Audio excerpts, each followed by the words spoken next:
এই হলো পঞ্চবটির রাস্তা।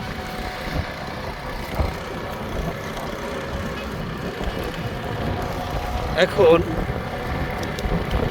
আমি রিক্সাতে যাচ্ছি পঞ্চবটি রাস্তা দিয়ে।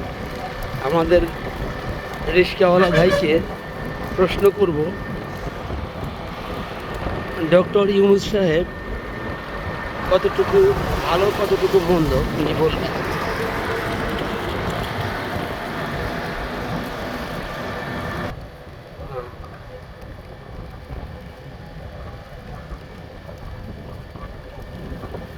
ডক্টর ইউনূস সাহেবের নেতৃত্ব কি মনে হচ্ছে?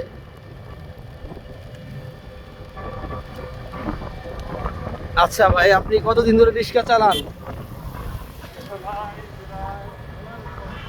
হ্যাঁ, কতদিন যাবত? 16-17 বছর। তাহলে তো আপনি অনেক দিন ধরে এখানে আছেন।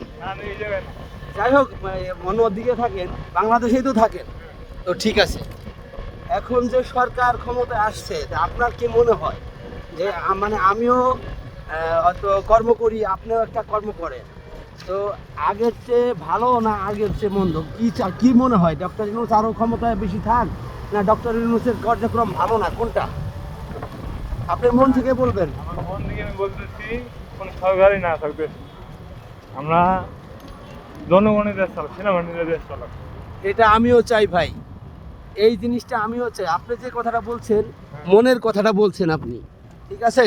কারণ আমাদের জন্য ডক্টর ইউনূস আমাদের সবচেয়ে ভালো কাজ করছে। চাঁদাবাজি নেই বা দুর্নীতি নেই, এটা তো আমাদের জন্য ভালো। তা আপনি কি বলেন ভাই? ঠিক আছে, ওটা ঠিক আছে, ঠিক আছে ভাই, কারণ আমাদের জন্য ডক্টর ইউনূস সবচেয়ে ভালো। ডক্টর ইউনূস আরো 5 বছর ক্ষমতায় থাক, আমরা কর্মজীবী মানুষ এটাই চাই, নাকি ভাই? ঠিক আছে তো ভাই, ঠিক আছে। আমরা ডক্টর ইউনূসকে ভালোবাসি, আমরা ডক্টর ইউনূস আরো 10 বছর ক্ষমতায় থাক আমরা চাই। ঠিক আছে ভাই, ওকে, ধন্যবাদ ভাই আপনাকে। কারণ আমরা কর্মজীবী মানুষ, ডক্টর ইউনূসকে আরো ক্ষমতায় দেখতে চাই। আমার রিস্কওয়ালা ভাই এই কথাই বলেছে। ঠিক আছে। ধন্যবাদ ভাই আপনাকে।